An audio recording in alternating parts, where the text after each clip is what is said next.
ಮಾಡೋದೇ ಕಷ್ಟ ಆಗಿದೆ. ಸರ್, ನೀವು ಇವಾಗ ಹೇಳ್ದಂಗೆ ಈಗ ಸರ್ಕಾರ ಕೂಡ ಸರಿಯಾಗಬೇಕಾಗುತ್ತೆ. ಯಾಕೆಂತಂದ್ರೆ ಕೆಲವೊಂದಿಷ್ಟು ಯೋಜನೆಗಳನ್ನ ಜನರಿಗೆ ತಲುಪಿಸೋ ಕೆಲಸ ಕೂಡ ಮಾಡಬೇಕಾಗುತ್ತೆ. ಇದರ ಜೊತೆಗೆ ಡಾಕ್ಟರ್ಗಳ ಪಾತ್ರ ಕೂಡ ಬಹಳ ಮುಖ್ಯ ಆಗುತ್ತೆ. ನೀವು ಹೇಳ್ತಾ ಇದ್ರೆ ಒಳ್ಳೆಯವರು ಇರ್ತಾರೆ, ಕೆಟ್ಟವರು ಇರ್ತಾರೆ. ಹೌದು, ಈಗ ಡಾಕ್ಟರ್ಗಳು ಸರಿಯಾದ್ರೆ ಅಥವಾ ತಮ್ಮಲ್ಲಿ ಏನೆಲ್ಲ ಸಮಸ್ಯೆಗಳಿದೆ ಅದೆಲ್ಲವನ್ನು ಕೂಡ ಸರಿಪಡಿಸ್ಕೊಂಡ್ರೆ ಈ ರೀತಿ ಆಗೋದಿಲ್ಲ ಅನ್ಸುತ್ತೆ. ಕೋಟ್ಯಾಂತರ ರೂಪಾಯಿ ಖರ್ಚು ಮಾಡಿ ಈಗ ಹೌದು ಡಾಕ್ಟರ್ ಆಗ್ತಾರೆ, ಬಟ್ ವಾಟ್ ನೆಕ್ಸ್ಟ್? ಏನ್ ಮಾಡ್ತಾರೆ? ಜನರ ಸೇವೆ ಎಷ್ಟರ ಮಟ್ಟಿಗೆ ಮಾಡ್ತಾರೆ? ಈಗ ನಿಮ್ಮ ಡಾಕ್ಟರ್ಸ್ ಅಲ್ಲಿ ಏನೆಲ್ಲ ಸಮಸ್ಯೆ ಇದೆ ಸರ್? ಯಾಕಂದ್ರೆ ನಿಮ್ಮನ್ನೇ ಕೇಳ್ತೀವಿ, ನಿಮಗೆ ಗೊತ್ತಿರುತ್ತೆ ಏನೆಲ್ಲ ಸಮಸ್ಯೆಗಳು ಆಗ್ತಾ ಇದೆ ಅಂತ.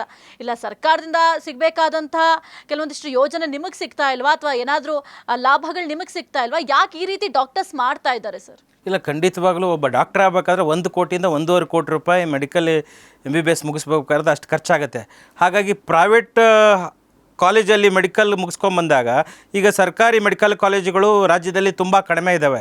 ಈಗ ಬಿಜಾಪುರ ಅಂತ ಒಂದು ಊರಿದೆ, ಬಿಜಾಪುರ ಡಿಸ್ಟಿಕಲ್ಲಿ 2 ಮೆಡಿಕಲ್ ಕಾಲೇಜು, ಒಂದು BLE ಮೆಡಿಕಲ್ ಕಾಲೇಜು, ಒಂದು LML medical college, 2 private medical college. 70 ವರ್ಷ ಆದರೂ ಸರ್ಕಾರಿ ಮೆಡಿಕಲ್ ಕಾಲೇಜ್ ಇಲ್ಲ. ಬಿಕಾಸ್ ಅಲ್ಲಿರುವಂಥ ಮಂತ್ರಿಗಳು, ಅಲ್ಲಿರುವಂಥ MLAಗಳು, MP ಗಳು ಅವ್ರದ್ದೇ ಮೆಡಿಕಲ್ ಕಾಲೇಜ್ ಇರುವಾಗ ಸರ್ಕಾರಿ ಮೆಡಿಕಲ್ ಕಾಲೇಜ್ ಬರದಂಗೆ ತಡೆ ಹಿಡ್ಕೊಂಡ್ಬಂದಿದ್ದಾರೆ.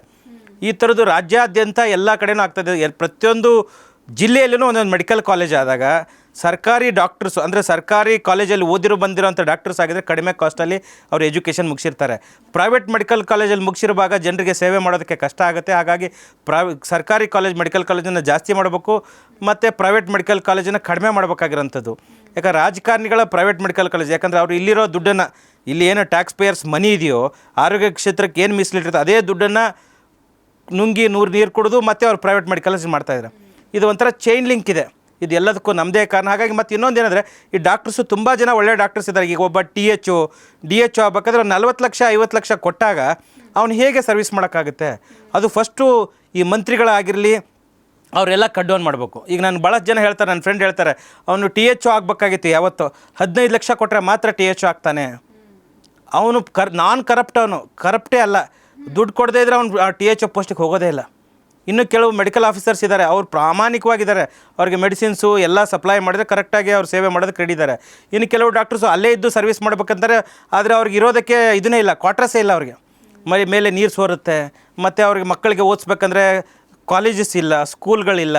ಈ ಥರ ಇದ್ದಾಗ ವೈದ್ಯ, ಆ ಸರ್ಕಾರಿ ಆಸ್ಪತ್ರೆ ವೈದ್ಯ ಅವನಿಗೆ ಬೇಸಿಕ್ ಫೆಸಿಲಿಟೀಸೇ ಇಲ್ಲದೆ ಇರುವಾಗ ಅವರು ಸಿಟಿಗೆ ಹೋಗ್ತಾರೆ. ಪ್ರತಿಯೊಬ್ಬ ಸರ್ಕಾರಿ ವೈದ್ಯಾಧಿಕಾರಿ ಅವ್ರದ್ದೇ ಕಾರ್ಯಸ್ಥಳದಲ್ಲೇ ಇರಬೇಕು. ಅಂದರೆ ಈಗ ಅವ್ರು ಡಾಕ್ಟರ್ ಆಗಿರ್ತಾನೆ, ಸರ್ಕಾರಿ ದವಾಖಾನೆ ಇತ್ತಿರುತ್ತೆ ಅಂತ ತಿಳ್ಕೊಳ್ಳಿ, ಆ ಡಾಕ್ಟ್ರ್ ಅಲ್ಲೇ ಇರಬೇಕು ವಾಸಸ್ಥಳ, ಅವ್ರು ಬೇರೆ ಕಡೆ ಹೋಗಂಗಿಲ್ಲ, ಅದು ರೂಲ್ ಇದೆ. ಆದರೆ ಏನು ಮಾಡ್ತಾರೆ, ಡಾಕ್ಟ್ರಿಗೆ ಫೆಸಿಲಿಟಿ ಸಿಗಲ್ಲಲ್ಲ, ಅಲ್ಲಿ ಇರೋದಕ್ಕೆ ಮನೆ ಇರಲ್ಲ, ಕ್ವಾರ್ಟರ್ಸ್ ಇರಲ್ಲ, ಅಥವಾ ಫೆಸಿಲಿಟೀಸ್ ಇರಲ್ಲ. ಅದಕ್ಕೆ ಅವ್ರು ಏನು ಮಾಡ್ಬಿಡ್ತಾರೆ, ಡಿಸ್ಟಿಕ್ ಪ್ಲೇಸ್ಗೆ ಹೊರಟೋಗ್ಬಿಡ್ತಾರೆ. ಅವಾಗ ರಾತ್ರಿ ಬಂದಿರೋ ಪೇಷಂಟ್ಸ್ಗೆ ಏನಾಗುತ್ತೆ, ಈಗ ಡೆಲಿವರಿಗೆ ಬಂದಾಗ, ಎಮರ್ಜೆನ್ಸಿ ಬಂದಾಗ ತೊಂದರೆ ಆಗುತ್ತೆ, ಸಾವುಗಳಾಗ್ತದೆ. ಕಾರಣ ಸರ್ಕಾರ ಈ ಥರ ಇದೇನಂದರೆ ಈ ಥರನೇ ಎಲ್ಲ ಗಮನ ಕೊಡಬೇಕಾಗಿರೋಂಥದ್ದು. ಒಳ್ಳೆ ಕ್ವಾರ್ಟರ್ಸ್ ಮಾಡಿಕೊಡೋಂಥದ್ದು, ಅವ್ರಿಗೆ ಒಳ್ಳೆ ಔಷಧಿ ಕೊಡೋವಂಥದ್ದು, ಒಳ್ಳೆ ಸ್ಟಾಫ್ನ ಕೊಡೋವಂಥದ್ದು, ಅವ್ರಿಗೆ ಸಹಾಯ ಮಾಡಿದಾಗ ಡಾಕ್ಟರ್ಸು ಪ್ರಾಮಾಣಿಕವಾಗಿ ಕೆಲಸ ಮಾಡ್ತಾರೆ. ಎಲ್ಲ ಡಾಕ್ಟರ್ಸು ಕೆಟ್ಟವರಲ್ಲ, ಎಲ್ಲ ಡಾಕ್ಟರ್ಸು ಒಳ್ಳೆಯವರಲ್ಲ. ಪ್ರಾಮಾಣಿಕವಾಗಿರೋ ಡಾಕ್ಟ್ರಿಗೂ ತೊಂದರೆ ಆಗ್ತಾಯಿದೆ. ಯಾಕೆ ಇಡೀ ಸಿಸ್ಟಮ್ನೇ ಕೆಟ್ಟು ಹೋಗಿರುವಾಗ ಸಿಸ್ಟಮ್ದ ಪಾರ್ಟ್ ಆಗಿದ್ದಾರೆ. ಹಾಗಾಗಿ ಡಾಕ್ಟ್ರುಗಳು ಹೇಳೋಕ್ಕಾಗಲ್ಲ, ಸರ್ಕಾರಿ ಡಾಕ್ಟ್ರು ಹೇಳೋಕ್ಕಾಗದ ಅಕಸ್ಮಾತ್ ಅವ್ರವ್ರ ಅಧಿಕಾರಿಗಳನ್ನೇ ಅವ್ರಿಗೆ ತೊಂದರೆ ಕೊಡ್ತಾರೆ.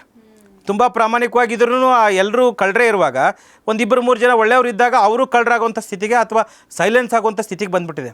ಸಾಕಷ್ಟು ವೈದ್ಯಾಧಿಕಾರಿಗಳು ನನ್ನ ಮುಂದೆ ಹೇಳ್ತಾ ಇರ್ತಾರೆ, ಡಾಕ್ಟ್ರಾಗಿ ಈ ಥರ ಆಗ್ತದೆ ಡಾಕ್ಟ್ರೇ, ನಮ್ಮದು ಕಷ್ಟ ಇದೆ, ಯಾರಿಗೆ ಹೇಳೋಣ, ತುಂಬ ಕಷ್ಟ ಆಗುತ್ತೆ. ಅದಕ್ಕೆ ಹಾಗಾಗಿ ಆರೋಗ್ಯ ಮಂತ್ರಿಗಳು ಈ ಕಡೆ ಗಮನ ಕೊಡಬೇಕಾಗಿರೋಂಥದ್ದು.